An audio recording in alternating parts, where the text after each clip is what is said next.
Om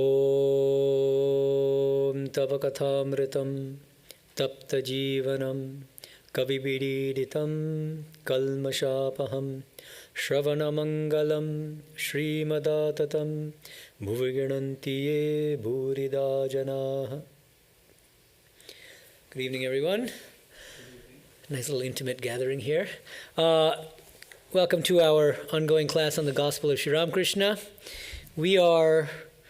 We've been discussing the entries from December 1882, and it may or may not be the entry from December 14th, 1882. Now I'm completely confused because there are discrepancies in the Bengali, in the English translation.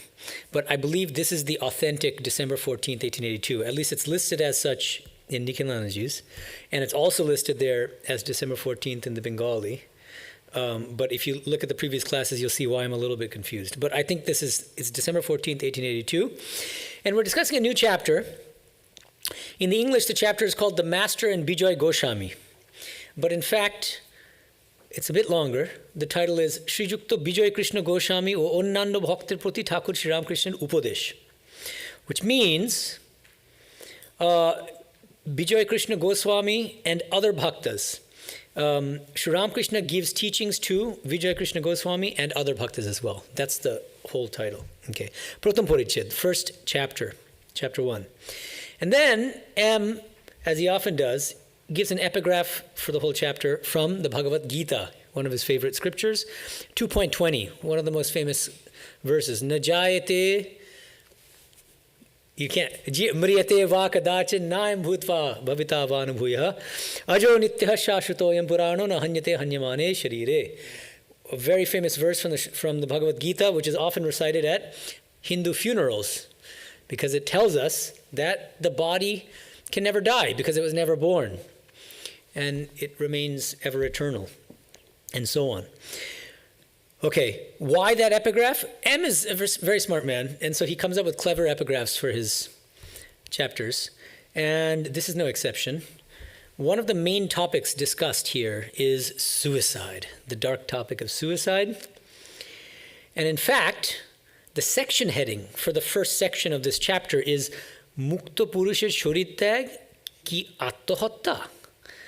Is when a mukta purusha, when a liberated soul, okay, when a jivan mukta, somebody who has attained liberation while still in the body, if that person chooses to leave the body, now you notice I could have said suicide, but then that begs the question. That's why I'm being a little bit careful here. But chooses to leave the body and leaves the body,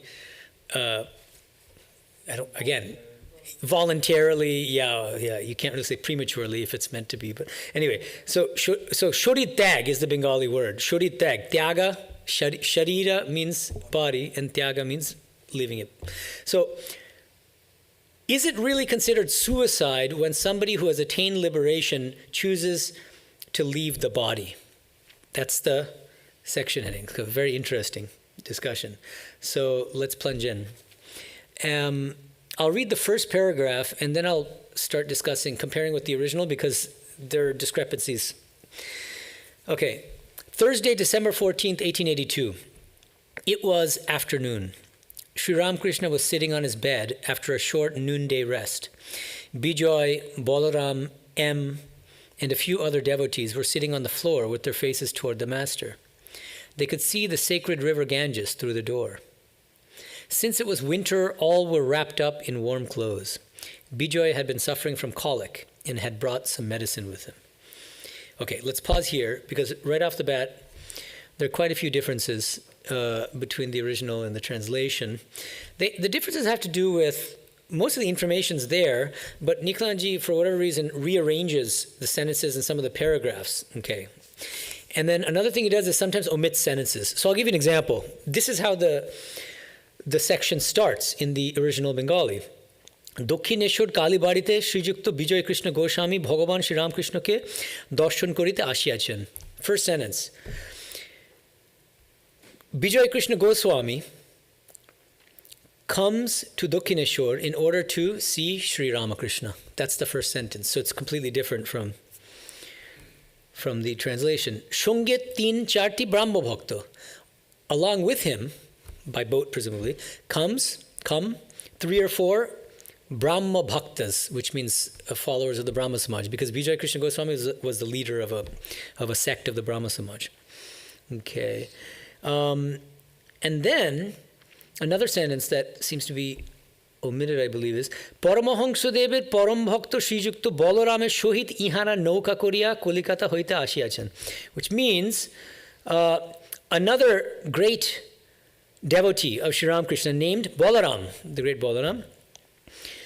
Vijay Krishna Goswami comes along with Balaram by boat from Kolkata to see Sri Ramakrishna. That's what this sentence means. Okay, so these are the sentences that seem to be missing from Nikalanji's translation. And as I said, there's some rearrangement for some reason. Now, next paragraph. Bijoy was a paid preacher in the Shadaran Brahmo Samaj. But there were many things about which he could not agree with the Samaj authorities. He came from a very noble family of Bengal, noted for its piety and other spiritual qualities. Advaita Goswami, one of his remote ancestors, had been an intimate companion of Sri Chaitanya. Thus, the blood of a great lover of God flowed in Vijay's veins. As an adherent of the Brahmo Samaj, Vijay no doubt meditated on the formless Brahman. But his innate love of God, inherited from his distinguished ancestors, had merely been waiting for the proper time to manifest itself in all its sweetness. Thus, Vijay was irresistibly attracted by the God-intoxicated state of Sri Ramakrishna and often sought his company. He would listen to the master's words with great respect, and they would dance together in an ecstasy of divine love. It was a weekday. Generally, devotees came to the master in large numbers on Sundays. Hence, those who wanted to have intimate talks with him visited him on weekdays. That's the secret. If you really want one-on-one time with Sri Ramakrishna, you got to go on a weekday, not on weekends. Okay. So, a few things here. Okay, let's dwell for a moment on this paragraph describing Vijay Krishna Goswami's lineage, his ancestry, because there are some differences here. And then I want to actually boldly take issue with M himself. So there's a lot here. Okay, so, okay, where is this? Yes, here it is. Okay, so, Bijoy এখন সাধারণ okay কর্ম স্বীকার করিয়াছেন কি করে okay Bijoy অতি পবিত্র বংশে, so he belonged to a very pure spiritual ancestry lineage. অদ্বৈত গোস্বামীর বংশে জন্মগ্রহণ করিয়াছেন, he was born in the lineage of Advaita Goswami, who was a disciple of Sri Chaitanya. Okay, fine, but then it gets interesting. Bengali says অদ্বৈত গোস্বামী জ্ঞানী ছিলেন, নিরাকার পরব্রহ্মের চিন্তা করিতেন. Okay, so what that means is Advaita Goswami was a jnani. Nirakar Parabrahma Chinta Koriten. He used to meditate on Nirakara Parabrahma, the formless supreme Brahman. Now, what do we understand by Nirakara Parabrahma? I take it that it's the Nirguna Nirakara. Do you agree with me? I think so. It's Nirguna Nirakara, which means, because he says jnani, so that signals that this is something like Shankara's Advaita Vedanta, the impersonal, attributeless, non-dual pure consciousness. That's at least how I understand it. Can you define nirakara? Formless. Akara means form and nirakara means formless. But here's the thing, and here's where eventually I'm going to quibble with M. You can have the formless and personal God, and you can also have formless and impersonal Brahman. Okay? So nirakara saguna and nirakara nirguna are different. And I take it here that he's saying because on the one hand, Advaita Goswami was a jnani, and so he meditated on the nirguna nirakara Brahman. Okay, that's how I take it. And interestingly, if you can recall from the English translation, he doesn't say that.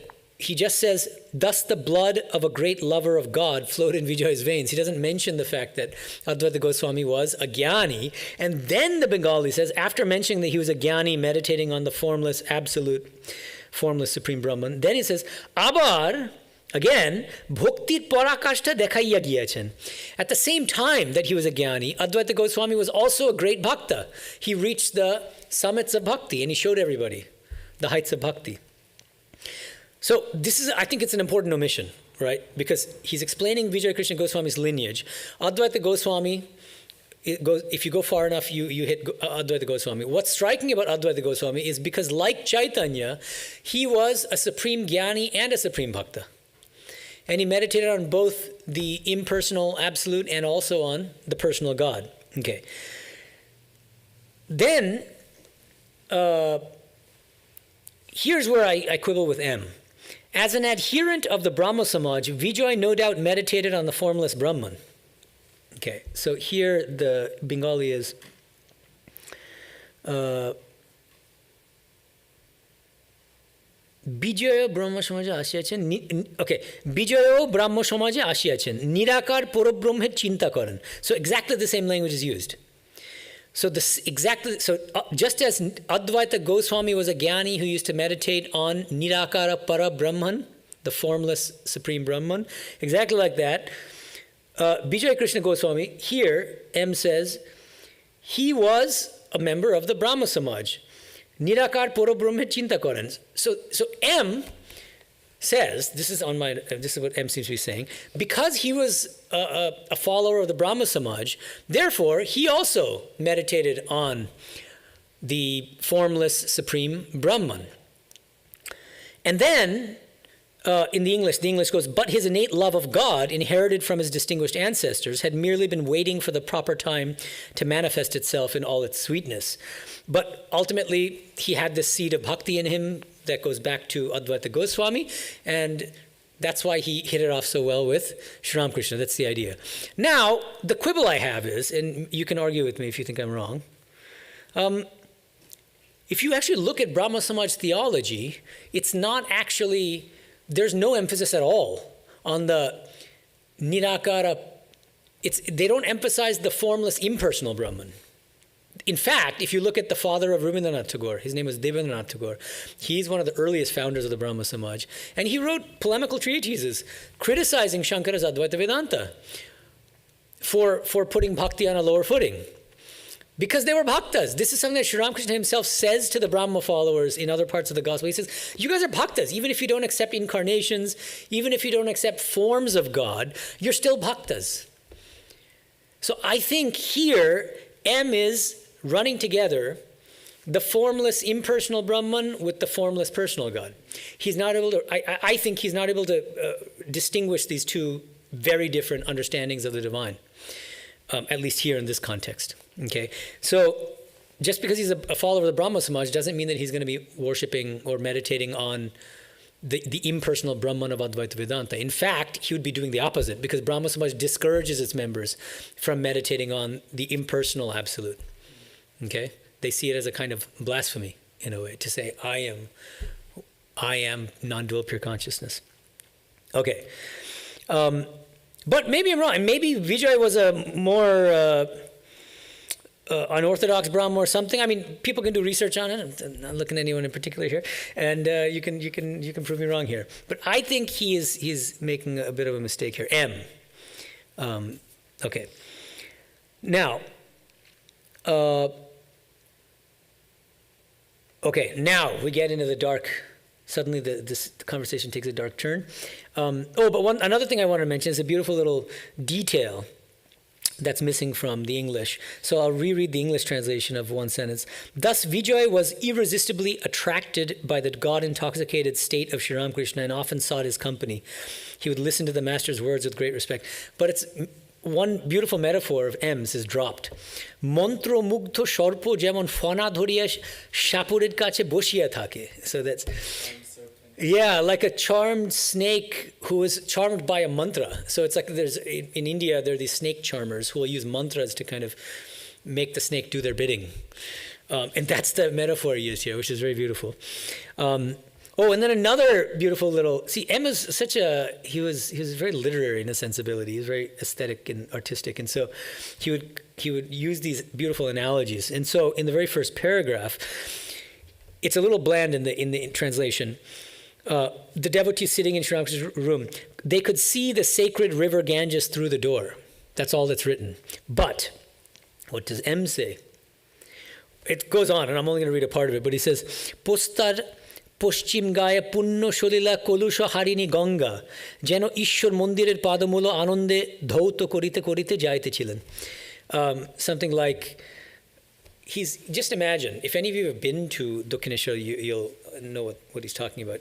The beautiful Ganges, Mother Ganga is running there, flowing, and the Dakshineshwar temple is right on the banks of the Ganges.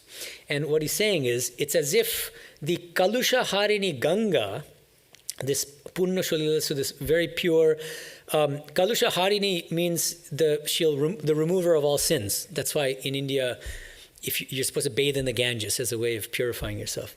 So it's as if that all-purifying Ganga, Mother Ganga, is blissfully washing the feet of the Dakshineshwar Mandir. Jeno Ishwar Mandirer Padomul Anonde Dhauto Korite Korite Jaite Chilen. So again, a beautiful little metaphor that's omitted.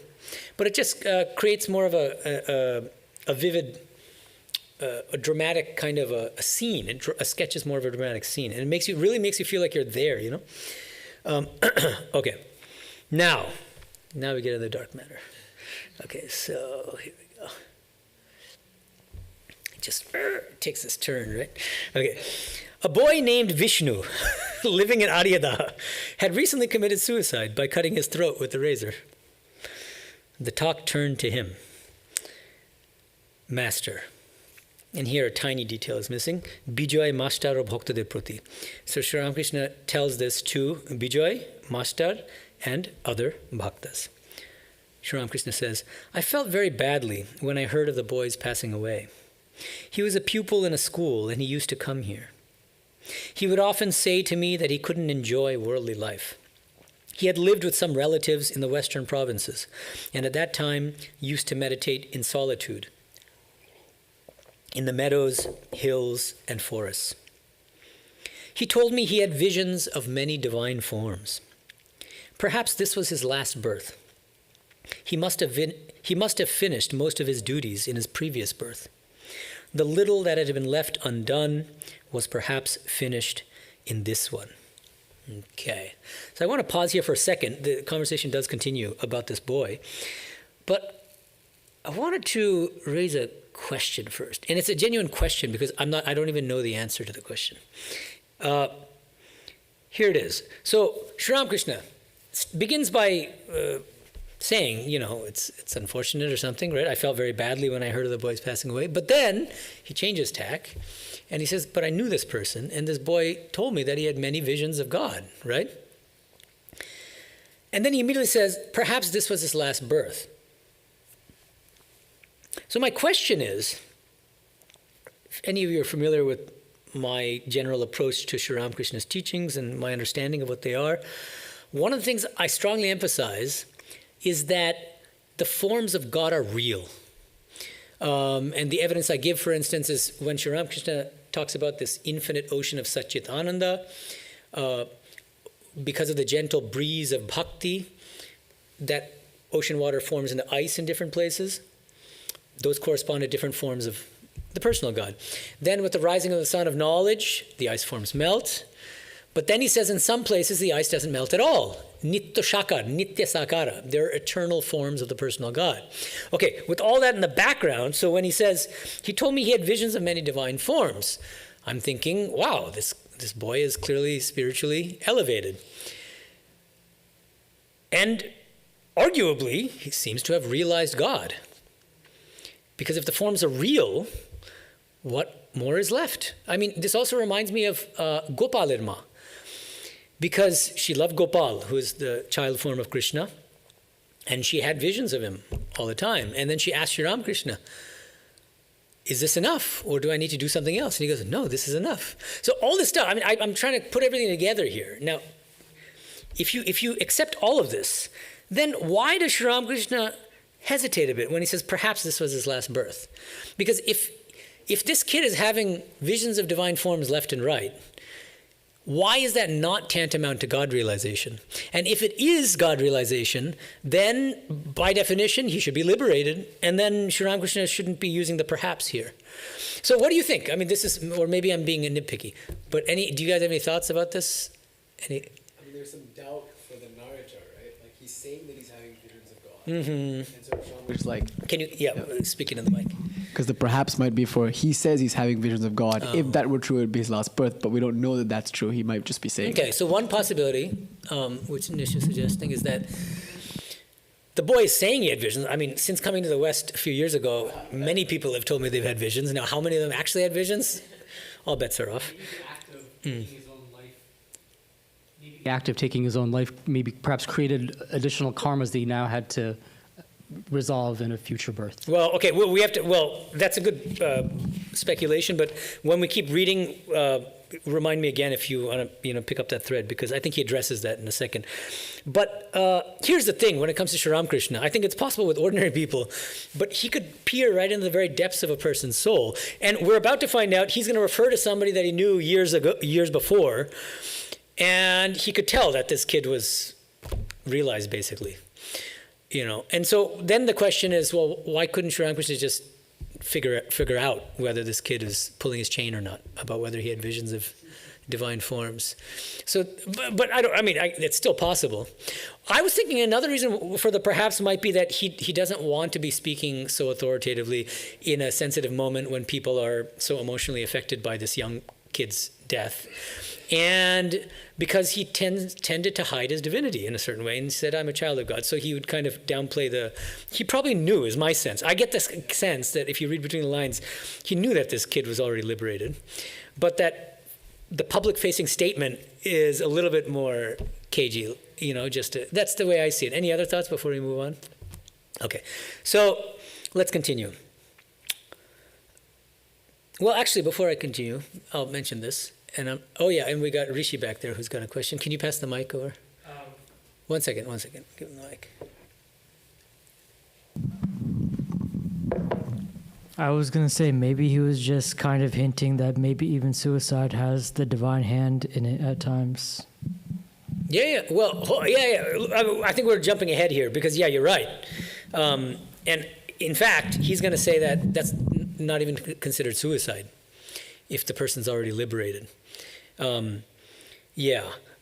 So we'll get to that. I'm going to address both of your Kanads and Rishis in a second because the dialogue continues. But before I get there, I want to mention an incident that happened when I was in Bilurmat.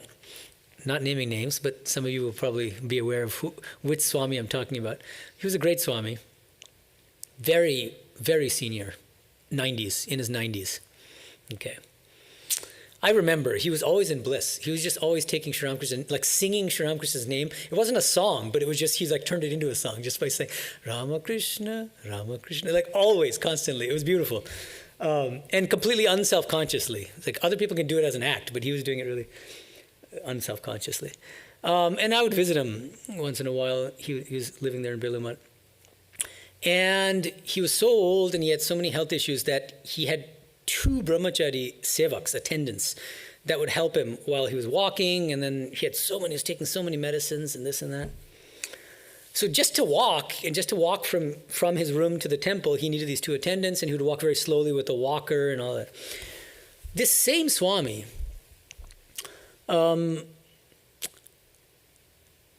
one day in the evening, some brahmacharis came to his room to visit him, and they just had a dialogue. And one bold brahmachari just asked him point blank, have you realized God? And his eyes blazed with fire, and he said, yes, I have realized God. Just looked straight into his eyes. That's what I heard. I wasn't in the room. 1 or 2 days later, as far as I remember, I don't remember the exact time span after that, but shortly thereafter, there are security cameras in Bilurmat. Okay, so this is actually seen at 2 or 2:30 in the morning. This 90-something-year-old Swami, who usually needed 2 attendants to walk with him to go anywhere, woke up, walked outside of his door alone without telling anyone, walked all the way over the banks of the Ganges, left his body in the Ganges, and his body was found the next day. And of course, there was a lot of discussion, controversy, what's going on and there's a lot of discussion about why did he do this? How do we understand it? Some people, even among the monks, there was some difference of opinion on this. And some said, why did he commit suicide? And the others are quoting Sri Ramakrishna here, this very passage from the Gospel, saying that, well, if he's realized God, then Suicide is not suicide. He left his body, but that's not suicide.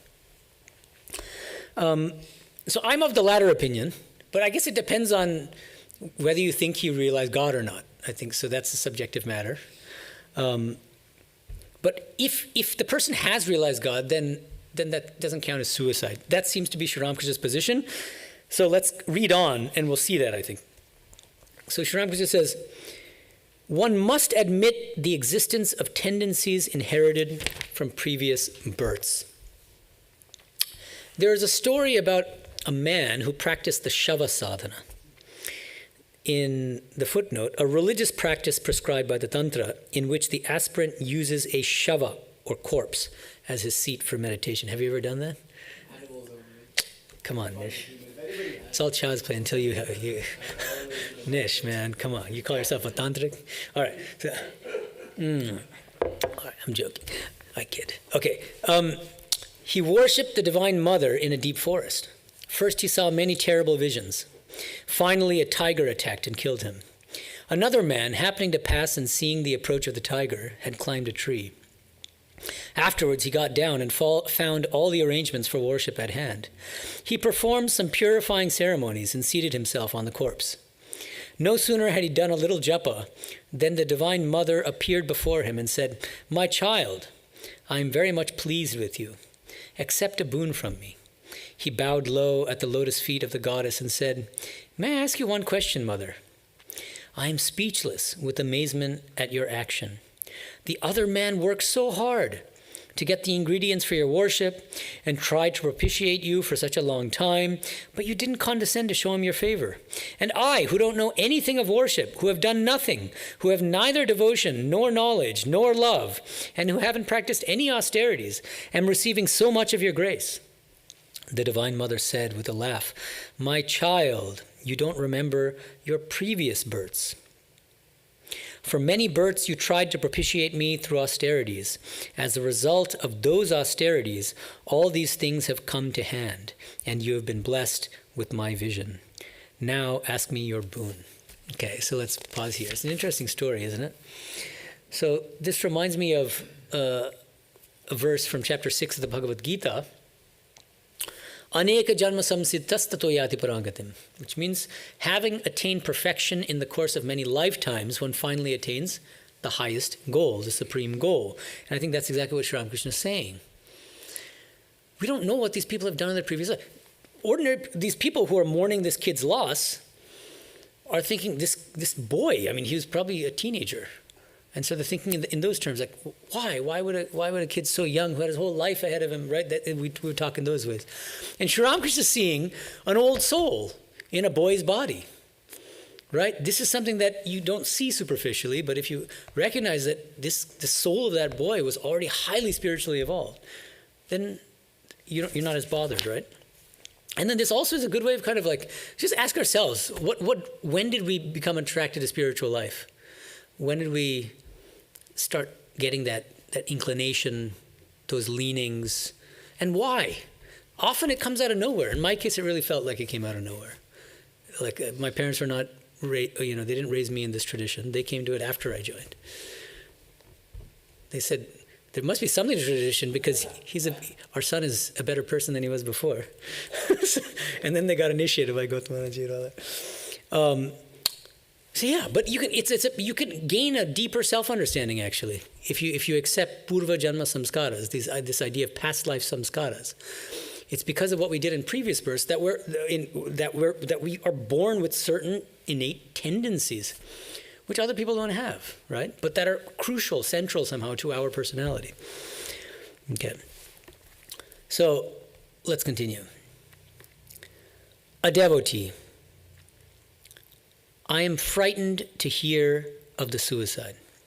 Master. Suicide is a heinous sin, undoubtedly. The term he uses, mahapapa. A man who kills himself must return again and again to this world and suffer its agony. But I don't call it suicide. This is addressing you. But I don't call it suicide if a person leaves his body after having the vision of God. There is no harm in giving up one's body that way. After attaining knowledge, some people give up their bodies. After the gold image has been cast in the clay mold, you may either preserve the mold or break it. And then he reminisces. He says, many years ago, a young man of about 20 used to come to the temple garden from Baranagar. His name was Gopal Shen. Okay. In my presence, he used to experience such intense ecstasy that Hridoy had to support him for fear he might fall to the ground and break his limbs. That young man touched my feet one day and said, "Sir, I shall not be able to see you anymore. Let me bid you goodbye." A few days later, I learned that he had given up his body. It's a very moving incident, actually. And, in fact, he talks about Gopal Shen more than once in the Gospel. And I'm going to read to you the place where he gives an even more elaborate description of what happened. Okay, so this gives, I think, really important context. This is from a later entry from the Gospel, October 2nd, 1884. Sri Ramakrishna says, "Many youngsters come here, but only a few long for God. These few are born with a spiritual tendency. They shudder at the talk of marriage. Niranjan has said from boyhood that he will not marry," meaning the future Niranjananandaji. "More than 20 years ago, 2 young men used to come here from Baranagar." Now it's 2 young men. "One was named Govindopal and the other Gopal Shen." So they're 2 friends, actually. "They had been devoted to God since boyhood. The very mention of marriage would frighten them. Gopal used to have bhava samadhi. He would shrink from worldly people as a mouse from a cat. One day, he saw the boys of the Tagore family strolling in the garden. He shut himself in the kutia, lest he should have to talk with them." He's avoiding the Tagore family kids. It's kind of a funny detail. "Gopal went into samadhi." And here, actually, I should mention that that's Nikhilanji's translation, but the original word is actually not samadhi, it's bhava. And bhava has different meanings in different contexts. It could mean samadhi because that's one form of samadhi, bhava samadhi. So that's possible. But Gopal went into samadhi, but into bhava, in the Panchavati. In that state, he said to me, touching my feet, "Let me go. I cannot live in this world anymore. You have a long time to wait. Let me go." This really adds another dimension to this exchange between Gopal Shen and Sri Ramakrishna. Then he says, Sri Ramakrishna tells Gopal Shen, "I said to him in an ecstatic mood." Now here's where the language, the original language is important. In an ecstatic mood, here the word is bhabe, in bhava. So first time Gopal went into bhava, but Nikhilanji is translating bhava there as samadhi. And the second time bhava comes, Sri Ramakrishna says, "I told him in bhava," but here he's saying in an ecstatic mood. So I think it'd be more consistent to translate, instead of samadhi, you translate Gopal went into an ecstatic mood in the Panchavati. Okay, so anyway, it's a small thing, but I think these small things matter. So Sri Ramakrishna says, "I said to him in an ecstatic mood, in bhava, 'You must come again.' 'Very well, I will,' he said. A few days later, Govinda came to me, his friend. 'Where is Gopal?' I asked him. He said, 'He has passed away,' meaning he chose to leave his body. So this is really remarkable because this kid was clearly realized, and not only that, but he seemed to have been one of the Parshad, one of the great spiritually evolved souls who came with the avatara, with Sri Ramakrishna himself. Because he comes to him and says, "Let me go." Now, the only thing here is, I have to add again, unfortunately with the Bengali thing, and I welcome anyone who knows Bengali to chime in on this. The original Bengali phrase that Nikhilanji is translating as "let me go" is "Ami tobe jai." Ami tobe jai. Now, Ami tobe jai, is that as strong as "let me go"? I don't think so. Ami tobe jai means, please. Yep, Yeah, but that's look. I can tell you that if I'm visiting your house for dinner, and then at the end, as a polite way of leaving, I'll say Amitabha Jai. So it's interesting. I mean, I wonder to what extent Niklaji is reading something into it that may not necessarily be there. Amitabha Jai, and then at the end, where Niklaji again says "Let me go," it's Ami Jai. So it's Amitabha Jai and Ami Jai. So I shall take your leave is kind of like the very formal way of, that's kind of what that means as far as I can tell. But the middle is there, no doubt, in the Bengali as it is in English. I can't live in this world anymore. You have a long time to wait, which means this boy has so much insight into Sri Ramakrishna, the fact that he's an avatara who's come to serve humanity and that he can't just leave. But that this boy, see, Sri Ramakrishna will often distinguish between different kinds of even realized souls. Some of them, he says, are like a flimsy piece of driftwood and floating on the water. If even a single crow sits on it, it'll sink. And then there are others, he says, avatars, Ishvarakotis, Vigyanis. He says they're these massive logs of timber, and you can put all sorts of critters and animals on it, and it won't sink. It'll take everybody across to the other shore. So we can think about it that way. That boy knew. He was in the former category. He got his own liberation. But he's like, enough is enough, and I'm done here, and what good am I to the world? So let me leave it. And then he sees Sri Ramakrishna, who's a Vijnani, Ishvarakoti, Avatara, and he says, you've got a long time to go, because you have to serve humanity for many years more. But then this thing gets even more interesting. You have a long time to wait. Let me go, or Ami Jai. Now I'll see you later. And then Sri Ramakrishna says, you must come again. And then the boy says, very well, I will. So it's really extraordinary. And it's Gopal Shen, it would be wonderful if somebody did research on Gopal Shen, if you could track down who this boy Gopal Shen is, because almost nobody talks about Gopal Shen. We talk about other minor characters, Bhavanath, Purno. I don't think that there's a chapter on Gopal Shen in Chaitananji's the Book of Householder Disciples, and so that'd be kind of cool. If anybody can do a research project on Gopal Shen, who was this boy? Because it seems from this passage in the Gospel that he was a parshad of the Avatar Sri Ramakrishna. He came along with Sri Ramakrishna, and he was an important part of the divine play. But Sri Ramakrishna just casually mentions him twice in the Gospel, as far as I'm aware. But it's not mentioned in the Lila Prashango, in the biography of Sharananji. So that would be really cool if people could do some research on that. Who was his what family did he belong to? What was his background? His spiritual practices? Did he have a guru? And so on and so forth. It'd be quite interesting. Okay. So I think that answers Rishi's question, right?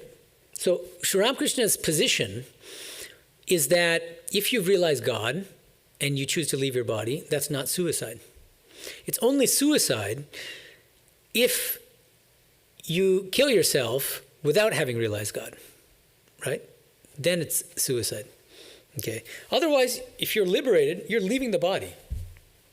You're just leaving the body. And just imagine, this is the way I think about it.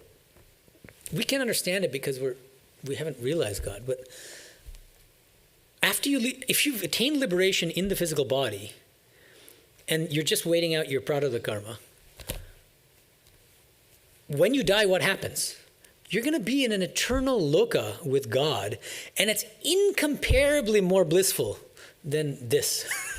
Even though I know this talk is pretty good, it's fun to be, but it's nothing compared to. So we just don't know. We have no idea. We have no clue. But this is the person who's just waiting for the body to drop off so that he can be with God forever, without the mix of pleasure and pain and this, but just unalloyed bliss. It's just so unfathomably great, so much unfathomably greater than what we're living in now, that it's hard to blame these people for getting a little impatient. Like Totapuri, remember? Totapuri, when he got a serious stomach problem, he's like, all right, let me just drop the body because I've already realized Brahman. I know I'm Brahman. I know all this is a lie anyway. And then he tried, of course, and he failed. And then the play continued. So that's a different story altogether. But it's very interesting. But in that case, I think Sri Ramakrishna would have said, even if he had committed suicide, he would have said, that's not suicide. Totapuri's death was not suicide because he had realized Brahman. But the interesting thing is, now if we compare these things, Gopal Shen, I'm likening to the driftwood, who feels like, because of his particular temperament and samskaras, that even after liberation, he's not of much use to mankind, to humanity.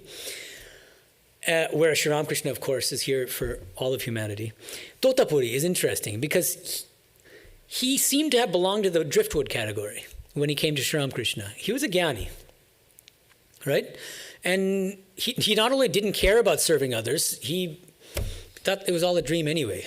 So who are these others? There's no other. There's just Brahman, right? And so his idea is, good riddance to the body. Let me get out as quickly as possible. So long as I'm in the body, there's still some kind of vestige of an illusion or a bondage. But then the Leela takes a turn, right? Because he tries to commit suicide. He's unable to drown himself. And then he has this wondrous, ecstatic vision of Divine Mother. And he realizes that he is still under the jurisdiction of Divine Mother, of Shakti. And then he comes back to Sri Ramakrishna, tells him everything, and then he smiles. And then Totapuri realizes this is all Sri Ramakrishna's play. So see how Sri Ramakrishna is playing with all these great souls, with Gopal Chen in one way, and he lets him go. You see what I mean? In Totapuri's case, like, you think you're a jnani and you think the body's unreal? I'm going to make you a vijnani. And he promotes him from the driftwood category to the maybe to the big timberwood category. He makes him a vijnani, it seems to me. That's how I see it, at least, in his play with Totapuri. That's the way he decided to. So it's very interesting to look at these different cases of both attempted suicide and then actual suicides. What spiritual category do they belong to? Okay, so I think that answers your question as well, I think, right? Yeah. Yeah, can you give the mic to? My only hesitation, this is my own personal baggage, is just the very graphic way it's described. He cut his own throat. Yeah. And, you hear that people who die in confusion and pain and violence, they can't really direct their consciousness. But, if he's God realized, maybe those rules go out the window. I don't know. I'm just thinking. Yeah. Oh, yeah. So the thing is, he's already liberated. Is the presumption. Now, if he is, then it doesn't matter. No, it's like, should you take your pants off very carefully, one leg at a time, or you just toss them out? Who cares? It doesn't matter. It's just, that's a weird example. But anyway, but I'm using it because of the Gita metaphor in chapter 2. Vasamsi jinani yata vihaya. Krishna says, just as at the end of a long day, we cast off our worn out clothes and we put on a new set of clothes, just so the embodied soul casts off one physical body and puts on another body. So at that point, how you remove your clothes, right? It's a quick way. Not that I'm recommending it, but the razor. Yeah. Okay. Anyway. Okay. All right. So, any other questions before we move on? Okay. So we're moving on. It's interesting because right after this really intense, dark discussion of suicide, he seems to change gears a little bit. But you'll see how there's a real logic in his stream of thought here. He says. Sri Ramakrishna says, it is said that there are 4 classes of human beings. The bound, those aspiring after liberation, the liberated, and the ever perfect. Okay, so Bodho, Mumukhu, Mukto, or Nitto. These are the 4 categories of souls. And he says, this world is like a fishing net. Men are the fish. Oh, sorry. So actually right here starts a new chapter, in fact. Hold on. I have to go to the... There we go.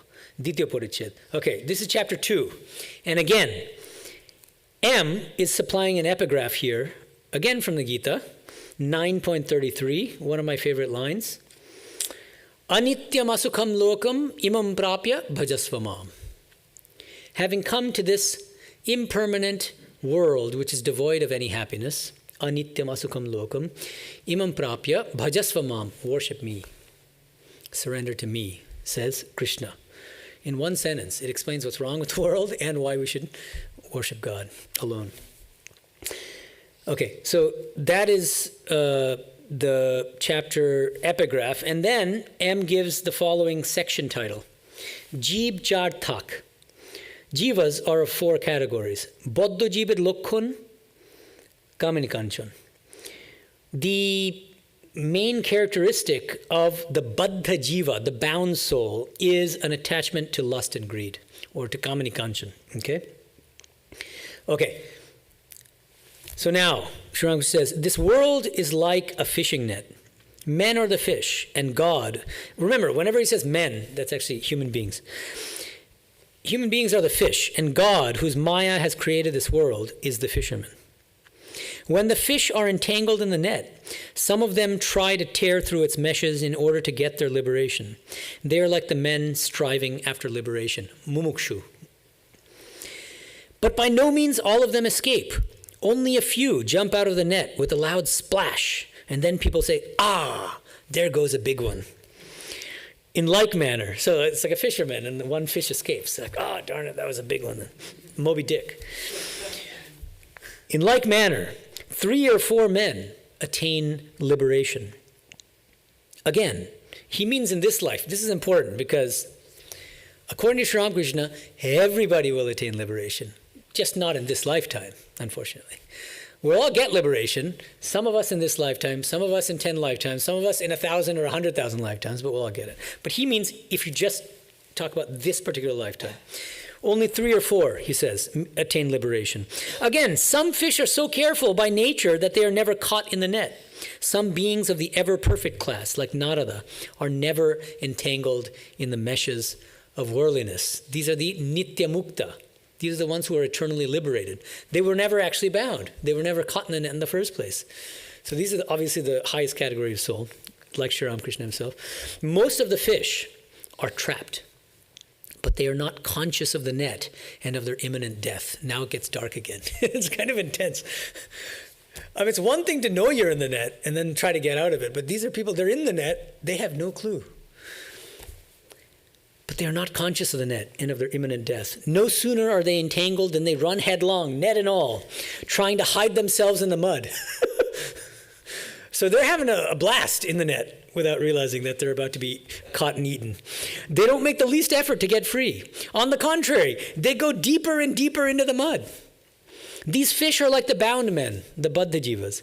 They are still inside the net, but they think they are quite safe there. It's just topsy-turvy. They think this is it. This is the be-all and end-all. You can't get better than this.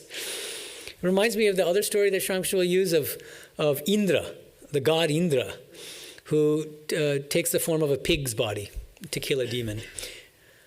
And then he's so happy as a pig that he forgets about his own divine identity, and he's perfectly happy chilling with his piglets and giving them, suckle and all this. And then his fellow gods come out and say, "What the heck are you doing, Indra? You know you're a god." He goes, No, I'm a pig, and I'm thoroughly enjoying myself here. It's delightful, this pig life. And then one of these gods says, "Oh yeah?" And then he slashes his pig's body in half, and then Indra comes laughing, come bursting out and starts laughing, goes, "Ha ha ha, how could I have liked this pig's life so much?" So anyway, I think we can make this link with this as well. Okay, these fish are like the bound men. They are still inside the net, but they think they are quite safe there. A bound creature is immersed in worldliness, in kamini kanchan, lust and greed, having gone deep into the mire of degradation. But still, he believes he is quite happy and secure. The liberated and the seekers after liberation, the mukta jivas and the mumukshus, look on the world as a deep well. They do not enjoy it. Therefore, after the attainment of knowledge, the realization of God, some give up their bodies. But such a thing is rare indeed. Now notice how he connects it to the suicide issue. It's very interesting. So first of all, I wanted a slight quibble here with the translation, the very last sentence. But such a thing is rare indeed. Sri Ramakrishna's statement is, Sherokom shorittag onek durer kotha, which means that way of leaving the body is something that happens to only a tiny minority of highly spiritually evolved souls. That's what he means. But such a thing is rare indeed. It's not, I don't think it quite conveys the same meaning there, okay? It's more telling you, don't jump the gun and think that you're in that category. That's kind of what he's telling us. That's a very high spiritual achievement, to get to the point where you can just leave the body in that way, and where it doesn't count as suicide. Okay, but I just really like the way he's connecting this. He says, therefore, after talking about these 4 classes, he says, therefore, after the attainment of knowledge, the realization of God, some give up their bodies. Well, let me ask you, how does he connect the story of the 4 kinds of fish in the net to the boy Gopalshin? Or just that kind of choosing to leave the body after liberation?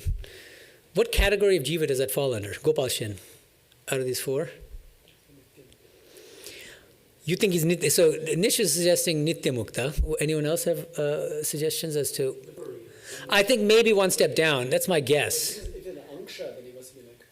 If he's an amsha, I was saying earlier that he might avatar parshad in that way. If he's that, then yes.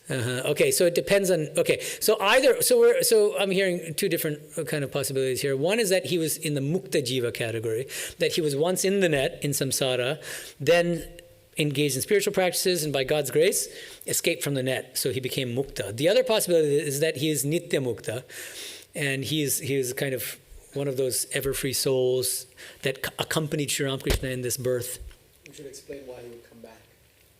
Why he would come? Oh, why the kid would come back? Oh, that's another interesting thing. That's a nice detail. Because then in the other version, the longer version of the story that comes in 1884, specific Sri Ramakrishna says, but you'll have to come again once more. And he says, yes, I will come then. Oh, that's an interesting one. So that's actually pretty good evidence for Gopal Shen being in the Nitya Mukta category. But then maybe I'm wrong in calling him the flimsy driftwood. Because maybe he's the timber, but this is part of it. It's his play. It's part of the play. So that so that when that great Swami, the 90-plus Swami, left his body, that monks would have textual justification for saying, hey, that's not suicide, so get off his back. Anyway. Okay, so let's continue. Sri Ramakrishna says, and it just gets more and more intense. Imagine, he's just talking to a bunch of householders, and he just keeps... So wait, he's not done yet. He goes, the bound creatures, entangled in worldliness, will not come to their senses at all. They suffer so much misery and agony. They face so many dangers, and yet they will not wake up. The camel loves to eat thorny bushes. The more it eats the thorns, the more the blood gushes from its mouth. Still, it must eat thorny plants and will never give them up. The man of worldly nature suffers so much sorrow and affliction, but he forgets it all in a few days and begins his old life over again. Suppose a man has lost his wife or she has turned unfaithful. Lo, he marries again. Okay, this lo is like, what are we, suddenly in Shakespeare's time? But anyway, it flows better in the original Bengali. Lo with the exclamation point. Okay, anyway.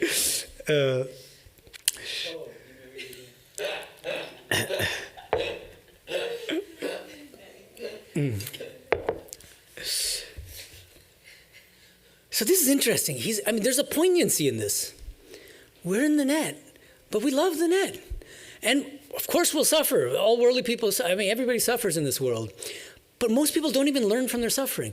Raja Maharaj, Brahmananda used to say that there are 3 categories of soul. And he says the highest category are the people who, they don't have to even undergo that experience or that suffering themselves. They just observe the suffering in other people and they say, whoa, I better not do that myself.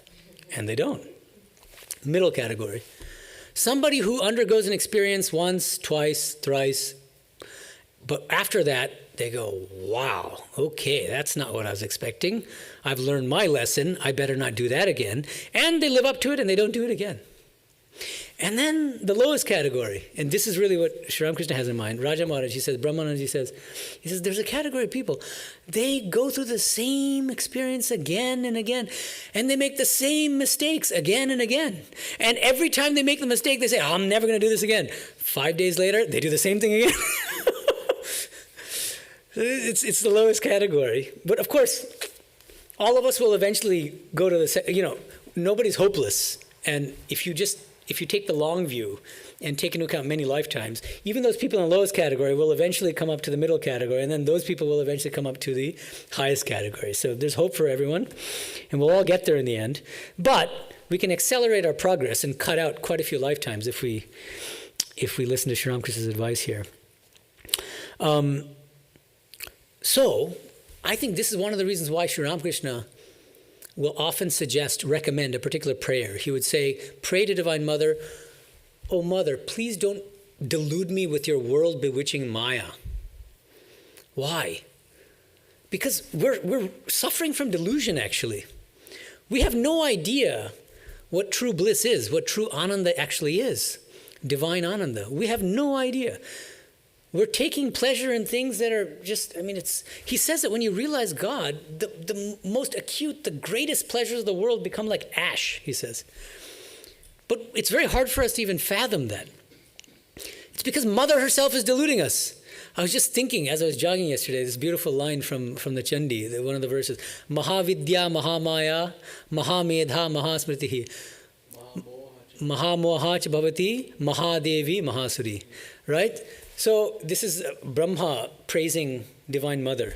Mahavidya Mahamaya. You are Mahavidya. You are the great spiritual knowledge which liberates us. At the very same time, the very next word, Mahamaya.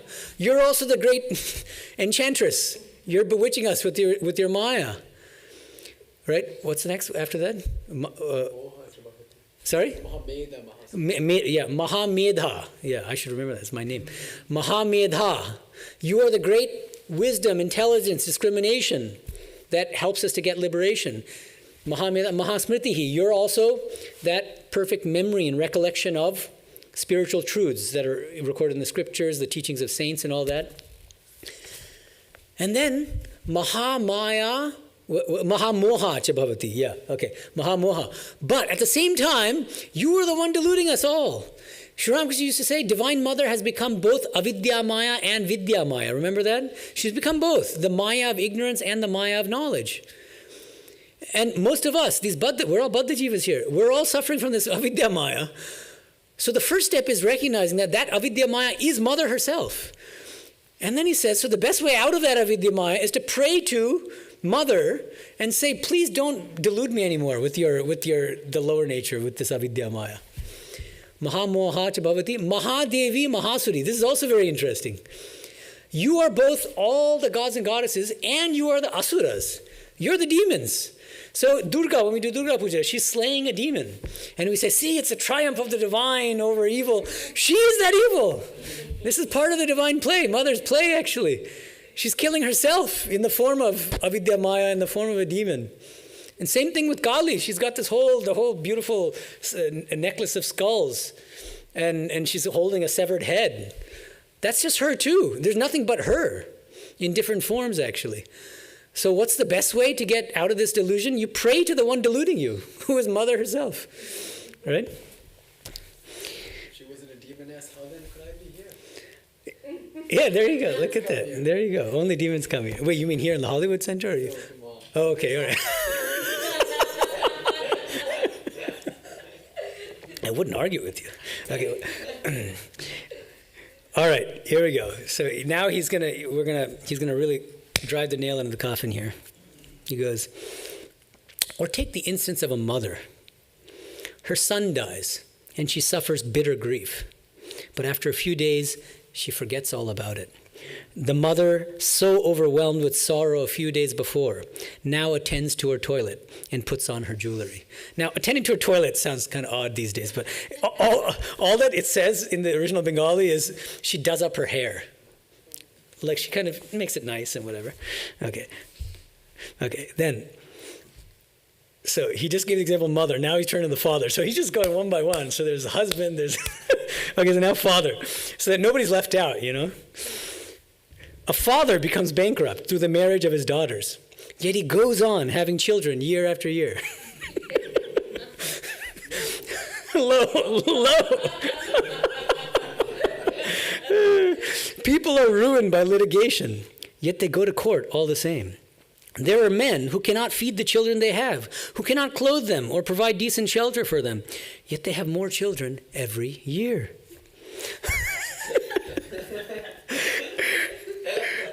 He's not done yet, Kiran. All right. Okay. Again, the worldly man is like a snake trying to swallow a mole. The snake can neither swallow the mole nor give it up. The bound soul may have realized that there is no substance to the world, that the world is like a hog plum, only stone and skin. But still, he cannot give it up and turn his mind to God. I once met a relative of Keshav Sen, 50 years old, the great Keshav Chandra Sen. He was playing cards. He was playing cards as if the time had not yet come for him to think of God. There is another characteristic of the bound soul. If you remove him from his worldly surroundings to a spiritual environment, he will pine away. The worm that grows in filth feels very happy there. It thrives in filth. It will die if you put it in a pot of rice. All remained silent. Which is really intense. They're just struck dumb, because they're all in that category, basically. Now, one little translation issue, but which I think is significant. In the translation, he writes, again, the worldly man is like a snake trying to swallow a mole. The snake can neither swallow the mole nor give it up. When I read that in the English, I was like, wait a minute, this seems a little odd. Because he was explaining, in the previous paragraphs, he's explaining how there's a certain kind of worldly person who loves his bondage and is not even aware he's bound, right? He's like, this is it. You can't get better than this. I've got a Porsche, I've got this beautiful wife, blah, blah, blah. But then here, this is a different category. This is somebody who knows he's bound, knows that there's nothing really to this world, but still doesn't have the will or the energy to get out of it, right?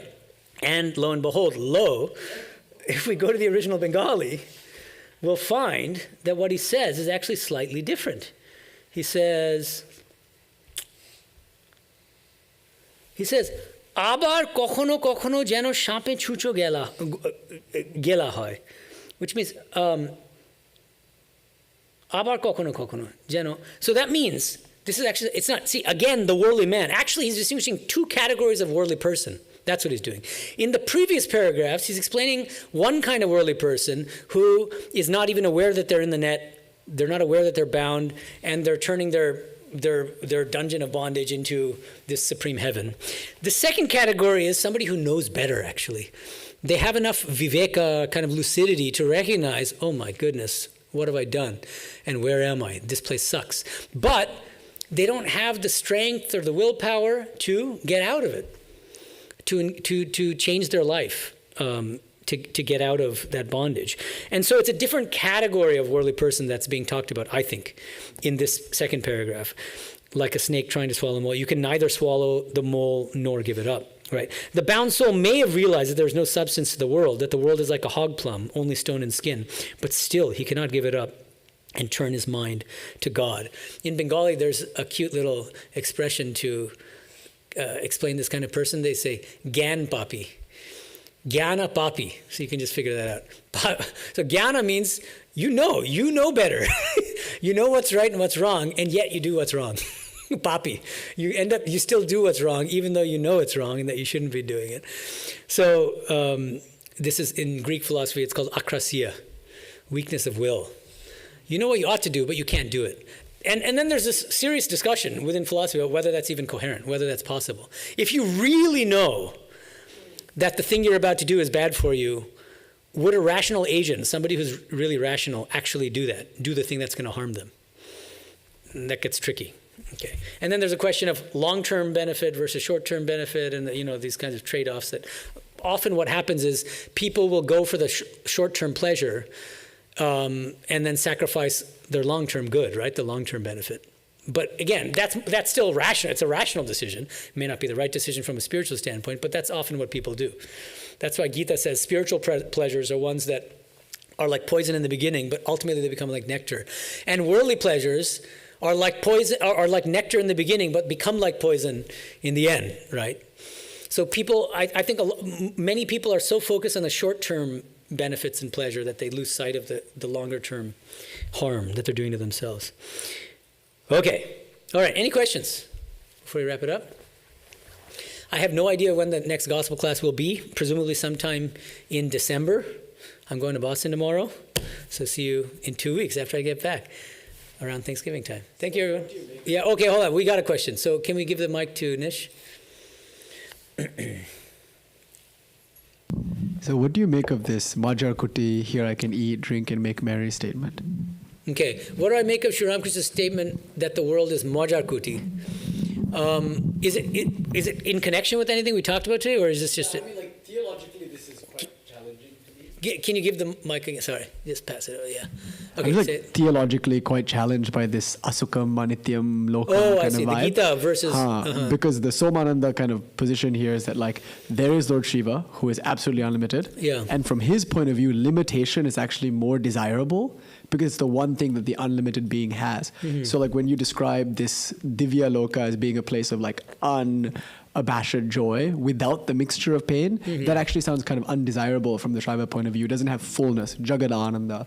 So rather than framing the world as a prison sentence to get out of, or rather as a school to graduate out of, instead the Shaiva view would frame it as a place where the fullness of Shiva's infinitude can be experienced. Maya here is Maya Shakti, right? So I'm wondering if, I almost said Shiva, but Ramakrishna's view of Majakuti, Vijnana view, would be like, no, it's actually more desirable, and scolding Vivekananda for wanting to be in a transcendental state, etc. Okay, it's very interesting, but here's the thing, though, as far as I can tell. I'm going to keep the mic near in case he needs to go back to him to follow up. But see, the thing is, we have to distinguish between Shiva's perspective and the perspective of bound souls. Okay, now, the thing is, what you just said, I think, is accurately describing Shiva's perspective, which is there's a good reason why God, who is perfectly unlimited and free and blissful, why he would still choose to playfully limit himself. Because there's a certain kind of joy and fun in pretending that, pretending is not quite the right word, but something like pretending that he's bound and suffering, and right? But from our standpoint, right, we suffer. We don't know we're Shiva. Right? And now, let's just think about it from the standpoint of the jiva. Now let's say through spiritual practice, through Kashmiri Shaivite tantric kind of practices, and by the grace of Shiva, I attain liberation. Okay, I'm still in a body, right? They believe in Jivan Mukti, right? Most of them. Now, the body's going to die eventually, correct? Okay, what happens after the body dies, according to tantric philosophy or Kashmiri Shaivism? Ideally, you're a Can you give them? Right, like What? Ideally, you're a siddha. What does that Ideally, when the body dies, it's not that the body is dying; you have complete control over. It's like an occult state of transmuting to different bodies, chiranjeev kind of state. So you're wandering. suggesting that the highest state of liberation in tantra is to actually remain on earth in some form. Is that the suggestion? If you want. But is that considered to be higher, or is that just like one choice, like a preference? Really higher? To choose to remain on earth, but in order to help others, or just to have fun, or both? To have fun, or both? Mostly fun. Sounds like he's adding a little niche twist to the whole thing. Okay. Chamatkara, right? Chamatkara, okay. Swatma Vishranti, all the traditional terms. Okay. But your original question was, which is very interesting, is, look, M used an epigraph from the Gita, chapter 9, Anityam asukam lokam imam prapya, which is that the world is impermanent, devoid of happiness, and so renounce this world and worship God instead. And you're saying, well, that seems like a false dichotomy from a tantric standpoint, because the world is God, the world is Shiva, and so how can the world be unhappy? If Shiva is perfectly blissful, then the world is also blissful. But are we seeing that? I think that's the question. Do we see that? Do we really? We can talk about seeing Shiva in the world, but do we really feel it? Is that something that we, or are we using that as a justification for bhoga? You see, it's very dangerous to prematurely say that this whole world is divine and Shiva. That's the ultimate spiritual achievement, right? But until we get there, I think the prakriya or the practice is anityam asukam lokam imam prav. And in fact, Turiyanji, in some Bengali letters, he was asked by Sharvanandaji, what is Sri Ramakrishna's philosophy? And his answer is basically this Vijnana Vedanta kind of thing. Everything is God. In another letter, somebody says, well, that's a little disturbing, because if everything is God, then isn't that a justification for bhoga? And he says, good question. That's very important from the standpoint of spiritual practice. And his answer is, in order to realize that everything is God, you have to first jogot bhab tag korte hobe. You have to renounce worldliness. Right? You can't just rush headlong into the world prematurely. That's yeah. Bhoga, sorry, thank you. It's worldly enjoyment. Bhoga. Yeah, it's the opposite of tyaga. Suman has a question in the back, and we'll wrap up with him. Yeah. He's standing up. This must be okay. I'm scared. Okay, go ahead. So, Swamiji, two things. What I don't understand is how is it possible that liberation and God realization means a freedom from suffering, right? Sure. And I'm not able to understand why a God realized person would want to give up a body in response to suffering. Would want to give up the body in why, response to suffering. Yeah, why, like for example, the boy there, he cut his throat with a blade, right? A razor. I'm not able to wrap my head that he is free from suffering, but Ed wants to destroy his body in that way. And the other side of it is, if people like that are God realized, I'm not able to understand why they are not able to see the mother's will, see the God's will. I mean, why do they have to force their body to be destroyed? Okay, there are a couple things here. Yeah, this is a very good question. Okay, this always happens when people have two questions. I immediately forget the first one. So I'll take the second one, and then you can remind me of the first question. Okay, so here's the thing. You're talking about mother's will. And your assumption is that it was not mother's will for him to slit his throat. How do you know that? Interesting, right? So that's the thing, is that we don't know really what mother's will is. And who would know? Well, a liberated soul, like a kid who's realized God, right? Yeah. Like the Swami who walked into the Ganges, right? Like somebody reminded him that he is already God realized, and then somebody reminded him. I don't think he needed a reminder. Because somebody asked him, "Have you realized?" Asked him, "Have you realized God?" And his answer was yes. And then I heard a different version of the story where it struck him that there is no need for him to be such a burden anymore, right? So it still seems like as if there is some... that could be true. I mean, this is a part of the story that I forgot to mention, but which is that I told you that he was taking a lot of medicines. He had 2 attendants. His idea is, look, realize God. I don't want to be using up the resources of my beloved organization, and these brahmacharis are constantly attending me, and let them do their own thing, and so that kind of idea, yeah. But yeah, so it feels like as if there is still some agency left with me. Instead of me knowing mother's will. Yeah, but how do you know that it's not mother acting through him and slitting her own throat? Yeah, I don't know. So that's all. So but now you want to remind me of question 1 because I honestly forgot. Yeah, why liberation and God realization means freedom from suffering. Oh, yeah. So why would a person be inclined to give up a body? Why is he suffering so much that he has to give up a body? See, but again, was he suffering so much? Look at the language he's using. He's not like depressed or anything. He's just like, he's telling Sri Ramakrishna, I've pretty much gotten out of this world what I was looking. What did he say? He goes, Amitobe, so I'll see you later. I'll see you. I mean, that's really, it's not let me go exactly. As I said, Amitobe Jai. I can't live in this world anymore. You have a long time to wait. The boy. Who's the other one? Who slit his throat. Okay, but again, was there suffering? I mean, who said that there was a lot of suffering there? Because I don't think there's any evidence for that. I mean, a boy had recently committed suicide. I felt very badly. He was a pupil in a school and he used to come here. He would often say to me that he couldn't enjoy worldly life.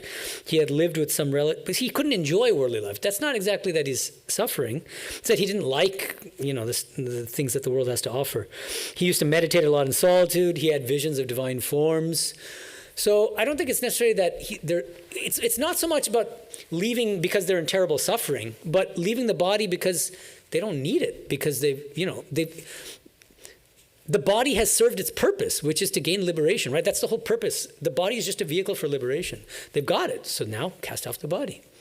That's how I see it. Okay, thank you. Don't commit suicide. Om Shanti Shanti Shanti Harihi Om Tat Sat Shri Ramakrishna Arpanamastu.